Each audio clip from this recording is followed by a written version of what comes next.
Episode 21, Satu Ibu yang Tahu Segalanya.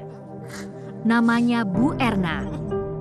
Seorang ibu yang hidup sederhana, istri pensiunan guru, dan dikenal sebagai sosok yang lembut di lingkungan rumahnya.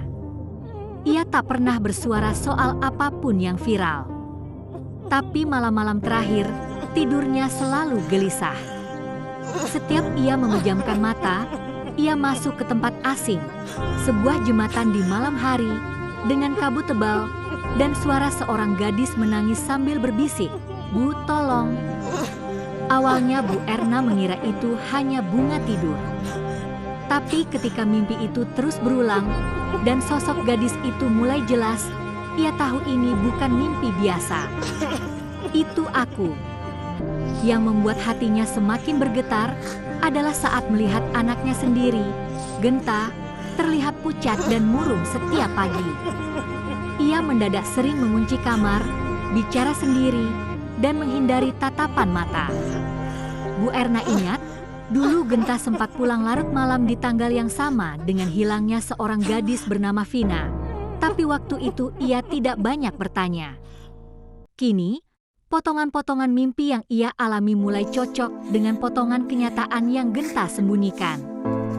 Dan pelan-pelan, hati seorang ibu yang paling peka mulai membaca dosa yang selama ini dikubur dalam diam.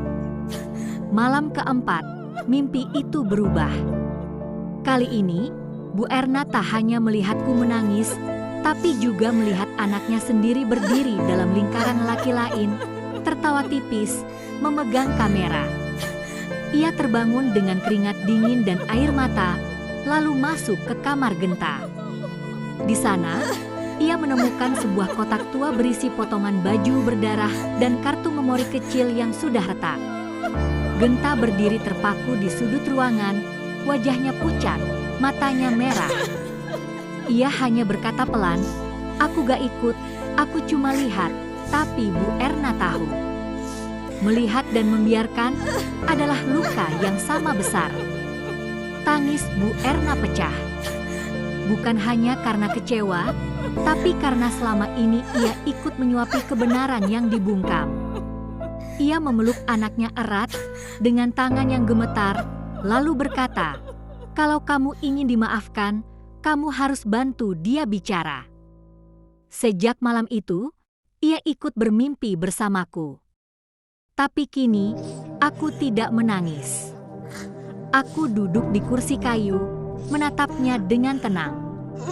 Dan untuk pertama kalinya, suara itu bukan lirih, tapi lantang.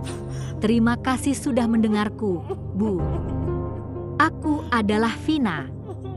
Dan kadang, keadilan datang bukan dari pengadilan, bukan dari aparat, tapi dari hati seorang ibu yang berani mendengar jeritan yang tidak diucapkan. Bu Erna mungkin bukan ibuku, tapi ia satu-satunya yang cukup kuat untuk melihat dan memilih berdiri di pihak kebenaran, bahkan jika itu berarti menuntun anaknya sendiri ke jalan penebusan.